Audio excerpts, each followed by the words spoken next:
ಹಿರಿಯ ನಾಗರಿಕರು ಮತ್ತು ಒಂಟಿ ಮಹಿಳೆಯರ ಸುರಕ್ಷತೆಯ ಕುರಿತಾಗಿ ಆಸರೆ ಎನ್ನುವಂತಹ ಕಾರ್ಯಕ್ರಮವನ್ನು ನಮ್ಮ ಗಣ ಸರ್ಕಾರ ಮತ್ತು ನಮ್ಮ ಗೃಹ ಸಚಿವರು ಮತ್ತು ನಮ್ಮ DGP ಸಾಹೇಬರು ಇದನ್ನು ಜಾರಿಗೆ ತಂದಿದ್ದರು. ಇದರನ್ನು ಮೂಲ ಉದ್ದೇಶ ಏನು ಅಂತಂತಂದರೆ, ಏಕಾಂಗಿಯಾಗಿ ವಾಸಿಸುವ ಹಿರಿಯ ನಾಗರಿಕರಿಗೆ ಮತ್ತು ಒಂಟಿ ಮಹಿಳೆಯರಿಗೆ ಸುರಕ್ಷತೆಯ ಭಾವ ಮತ್ತು ಅವರಿಗೆ ಒಂಟಿ ಭಾವನೆಯನ್ನು ಹೋಗಲಾಡಿಸಿ ಅವರ ಕುಂದುಕೊರತೆಗಳನ್ನು ನೀಗಿಸೋದರಲ್ಲಿ ಈಗಾಗಲೇ ನಾವು ಏನು ಮನೆ ಮನೆ ಪೊಲೀಸಿಂಗ್ ಕಾರ್ಯವನ್ನು ನಾವು ಮಾಡ್ತಾ ಇದ್ದೀವಿ. ಅದರ ಭಾಗವಾಗಿ ಹಿರಿಯ ನಾಗರಿಕರು ಮತ್ತು ಒಂಟಿ ಮಹಿಳೆಯರ ಭದ್ರತೆ ಮತ್ತು ಸುರಕ್ಷತೆ ಮತ್ತು ಭರವಸೆಯನ್ನು ಒಂದು ತರುವಂಥ ಕಾರ್ಯವನ್ನು ಕೂಡ ಪೊಲೀಸ್ ಇಲಾಖೆ ಜಾರಿಗೆ ತಂದಿತ್ತು. ಇದನ್ನು ಕಳೆದ ಹಲವಾರು ತಿಂಗಳಿಂದ ನಾವು ಇದನ್ನು ಎಲ್ಲ ಬೀಟ್ ನಮ್ಮ ಜಿಲ್ಲೆಯಲ್ಲಿರುವಂಥ ಒಟ್ಟು 329 ಬೀಟ್ಗಳಲ್ಲಿಯೂ ಕೂಡ ಇದನ್ನು ಜಾರಿಗೆ ತಂದಿದ್ದೀವಿ. ಈಗಾಗಲೇ ಕಾರ್ಯಾಚರಣೆಯನ್ನು ಕೂಡ ನಡೀತಾ ಇದೆ. ಈ 329 ಬೀಟ್ ಸಿಬ್ಬಂದಿ ತಮ್ಮ ಬೀಟ್ ವ್ಯಾಪ್ತಿಯಲ್ಲಿ ವಾಸಿಸುವಂತಹ ಏಕಾಂಗಿಯಾಗಿ ವಾಸಿಸುವಂಥ ಹಿರಿಯ ನಾಗರಿಕರ ಮನೆಗಳನ್ನು ಗುರುತಿಸೋದು, ಒಂಟಿ ಮಹಿಳೆಯರು ಇರುವಂಥ ಮನೆಗಳನ್ನು ಗುರುತಿಸಿ ಅವರಿಗೆ ಒಂದು ಭದ್ರತೆ ಮತ್ತು ಸುರಕ್ಷತೆ ಮತ್ತು ಸಮಸ್ಯೆಗಳನ್ನು ಕುಂದುಕೊರತೆಗಳನ್ನು ಆಲಿಸುವಂಥ ಒಂದು ಕಾರ್ಯವನ್ನು ಮಾಡ್ತಾ ಇದ್ದಾರೆ. ಇದರ ಜೊತೆಗೆ ನಾವು ಒಂದು ಸ್ಟೆಪ್ ಎಕ್ಸ್ಟ್ರಾ ಹೋಗ್ಬಿಟ್ಟು ಸರ್ಕಾರದಿಂದ ಅವರಿಗೆ ಈಗಾಗಲೇ ಇರುವಂಥ ಹಲವಾರು ಯೋಜನೆಗಳನ್ನು ಕೂಡ ಇದೆ. ಸೊ ಹೋಗಿ ಅವರ ಸುರಕ್ಷತೆ ಭದ್ರತೆಯ ಜೊತೆಗೆ ಅವರು ಏನಾದರೂ ಆ ಯೋಜನೆಗಳಿಂದ ವಂಚಿತರಾಗಿದ್ದರು ಅಂತಂತಂದರೆ ಆ ಯೋಜನೆಗಳನ್ನು ತಲುಪಿಸೋದನ್ನು ಕೂಡ ನಮ್ಮ ಬೀಟ್ ಸಿಬ್ಬಂದಿ ಒಂದು ಒಳ್ಳೆಯ ಕಾರ್ಯವನ್ನು ಕೂಡ ಮಾಡ್ತಾ ಇದ್ದಾರೆ.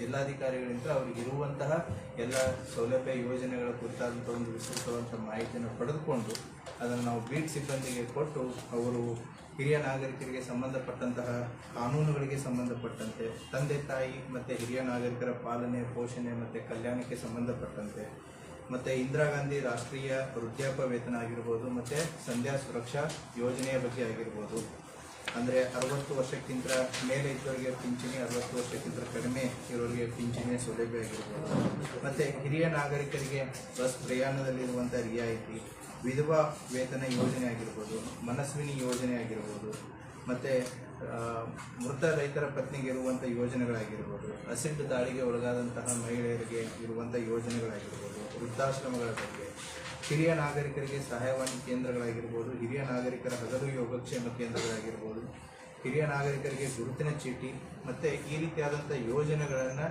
ಆಸರೆ ವಿಜಯಪುರ ಜಿಲ್ಲಾ ಪೊಲೀಸರು ಆಸರೆ ಕಾರ್ಯಕ್ರಮದ ಒಂದು ಭಾಗವಾಗಿ 28 ಪೊಲೀಸ್ ಠಾಣಾ ವ್ಯಾಪ್ತಿಗಳಲ್ಲಿರುವಂಥ ಒಟ್ಟು 329 ಬೀಟ್ಗಳಲ್ಲಿ ಇದನ್ನು ಜಾರಿಗೆ ತಂದಿದ್ದಾರೆ. ಈಗಾಗಲೇ ಸುಮಾರು 73 ಈ ರೀತಿಯಾದಂಥ ಒಂದು ಯಶಸ್ವಿ ಸಕ್ಸಸ್ ಸ್ಟೋರೀಸ್ಗಳನ್ನು ನಮ್ಮ ಬೀಟ್ ಸಿಬ್ಬಂದಿಗಳನ್ನು ಮಾಡಿದ್ದಾರೆ.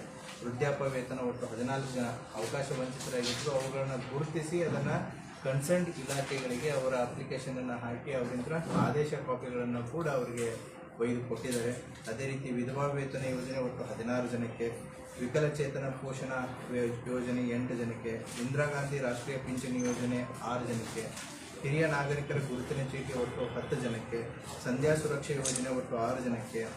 ಅದೇ ರೀತಿ ಕೆಲವೊಂದು ಜನರ ಮನೆಗೆ ಕರೆಂಟ್ ಸಂಪರ್ಕ ಇನ್ನೂ ಕೆಲವೊಂದು ಜನಕ್ಕೆ ಬಂದಿದ್ದಿಲ್ಲ, ಅದು ಕೂಡ ಕುಂದುಕೊರತೆ ಆಲಿಸುವಂಥ ಸಂದರ್ಭದಲ್ಲಿ ಬಂದಿತ್ತು. ಅವರಿಗೆ ಭಾಗ್ಯಜ್ಯೋತಿ ಯೋಜನೆಯಲ್ಲಿ ವಿದ್ಯುತ್ ಸಂಪರ್ಕವನ್ನು ಕೂಡ ಒಟ್ಟು 6 ಜನರಿಗೆ, ಕೆಲವೊಂದು ಜನ ಸರ್ಕಾರದಿಂದ ಉಚಿತ ಕಣ್ಣಿನ ಶಸ್ತ್ರಚಿಕಿತ್ಸೆ, ಪೊಲೀಸ್ ಹೋದಾಗ ಅವ್ರ ಸಮಸ್ಯೆಗಳಂತಂದರೆ ಅವ್ರದ್ದು ಆರೋಗ್ಯದ ಸಮಸ್ಯೆಗಳನ್ನು ಕೇಳಿದ್ದಂಥ ಉದಾಹರಣೆಗಳಿದ್ದಾವೆ.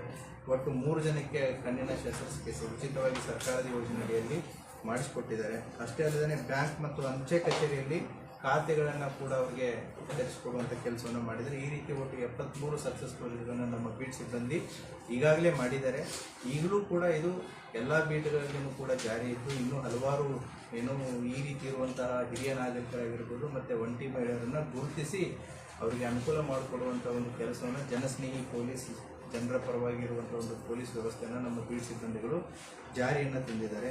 ಈ ಯೋಜನೆಯನ್ನು ಜಿಲ್ಲೆಯ ಎಲ್ಲ ಅಧಿಕಾರಿ ಮತ್ತು ಸಿಬ್ಬಂದಿ ವರ್ಗದವರು ಯಶಸ್ವಿಯಾಗಿ ಮಾಡ್ತಾ ಇದ್ದಾರೆ. ಇದನ್ನು ಇನ್ನೂ ಕಂಟಿನ್ಯೂ ಮಾಡ್ತಾ ಇದ್ದಾರೆ. ಮುಂಬರುವಂಥ ದಿನಗಳಲ್ಲಿ ಈ ಸಂಖ್ಯೆ ಇನ್ನೂ ಹೆಚ್ಚಾಗುತ್ತೆ. ಈ ಕಾರ್ಯಕ್ರಮವನ್ನು ಏನು ರಾಜ್ಯ ಸರ್ಕಾರ ಒಂದು ಉದ್ದೇಶದಿಂದ ಇದನ್ನು ತಂದಿತ್ತು, ಅದನ್ನು ಅರ್ಥಪೂರ್ಣವಾಗಿ ವಿಜಯಪುರ ಜಿಲ್ಲಾ ಪೊಲೀಸ್ನವರು ಮಾಡ್ತಾ ಇದ್ದಾರೆ. ಹೆಚ್ಚಿನ ಸಂಬಂಧಪಟ್ಟಂಥ ಮಾಹಿತಿನ ಸಕ್ಸಸ್ ಸ್ಟೋರೀಸ್ಗೂ ಕೂಡ ನಿಮಗೆ ನಾನು ವಾಟ್ಸಪ್ ಗ್ರೂಪಲ್ಲಿ ಹಾಕ್ತೀನಿ. I will share more details in the WhatsApp.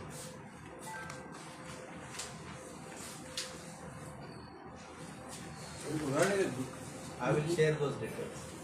The success stories I will share. ಹಿರಿಯ ನಾಗರಿಕರಿಗೆ ಗುರುತಿನ ಚೀಟಿ ಸಿಗಲ್ಲ. ಒಂದು ಎಕ್ಸಾಂಪಲ್, ಈ ಪೊಲೀಸರು ಹೋಗ್ತಾರೆ, ಗೊತ್ತಾಗ್ತೈತಿ ಇವ್ರಿಗೆ ಹಿರಿಯ ನಾಗರಿಕ ಚೀಟಿ ಇಲ್ಲ. How the process starts? Process ಆ ಕನ್ಸರ್ನ್ ಇಲಾಖೆಗೆ ಏನು ಯಾರಿಗೆ ಬೇಕಾಗಿರುತ್ತೆ ಅವರಿಂದನೇ ಪತ್ರ ವ್ಯವಹಾರ ಮಾಡ್ತಾರೆ. They will work as A facilitator. So they will facilitate the entire process. ಈಗ ತಹಶೀಲ್ದಾರ್ ಆಫೀಸಿಂದ ಕೆಲಸ ಆಗಬೇಕಾಗಿದ್ದರೆ ಅವರಿಂದ ಅರ್ಜಿಯನ್ನು ತಹಶೀಲ್ದಾರ್ ಆಫೀಸಿಗೆ ಕೊಡಿಸಿ ತಹಶೀಲ್ದಾರ್ ಆಫೀಸಲ್ಲಿ ಫಾಲೋ ಅಪ್ ಮಾಡಿ ಅದು ವರ್ಕ್ ಆರ್ಡರ್ ಆಗೋವರೆಗೂ ಕೂಡ ಅದನ್ನು ಪ್ರೊಸೆಸ್ಸನ್ನು ಇವರೇ ಫಾಲೋ ಅಪ್ ಮಾಡ್ತಾರೆ.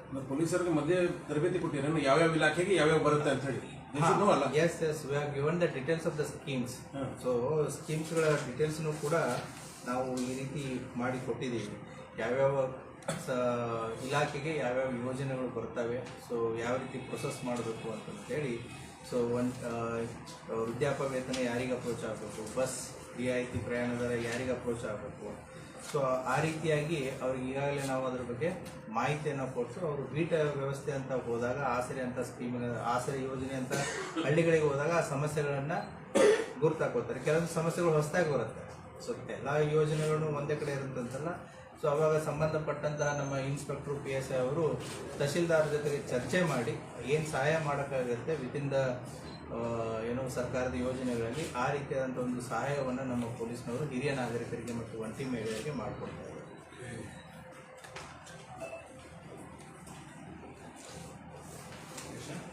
ನೆಕ್ಸ್ಟ್ ಸರ್, ಜಿಲ್ಲೆಯಲ್ಲಿ ಇರಬೇಕಾದಂಥ ಪೂರಕವಾದ ಸಿಬ್ಬಂದಿ ಸಂಖ್ಯೆ ಇದೆಯಾ ಸರ್ ಅಥವಾ ಶಾರ್ಟೇಜ್ ಇದೆ ಸರ್? ಇಲ್ಲ ಸರ್, ಇದೇ ಇಲಾಖೆನೇ ಕಟ್ಟೋದು ಅಂದರೆ ಈಗ ಹೆಚ್ಚುವರಿ ಹೊರ ಬೀಳ್ತಾ ಇದೆಯಾ ಸಿಬ್ಬಂದಿಗೆ ಅಂತ ಈ ಒಂದು ಕೆಲಸದಿಂದ? ಸೊ ಪೊಲೀಸರಿಗೆ ಇದೇ ಕೆಲಸ ಅದೇ ಕೆಲಸ ಅಂತಂತಲ್ಲ. ಸೊ ಪೊಲೀಸರದು ಒಟ್ಟಾರೆ ಕೆಲಸ ಏನು ಅಂತಂತಂದರೆ ಜನಸೇವೆ. It is a service oriented job. ಹೌದಾ? ಸೊ ಯಾವ ರೀತಿ ಕಷ್ಟಗಳು ಬರ್ತವೆ, ಯಾವ ರೀತಿ ಜನಸ್ನೇಹಿ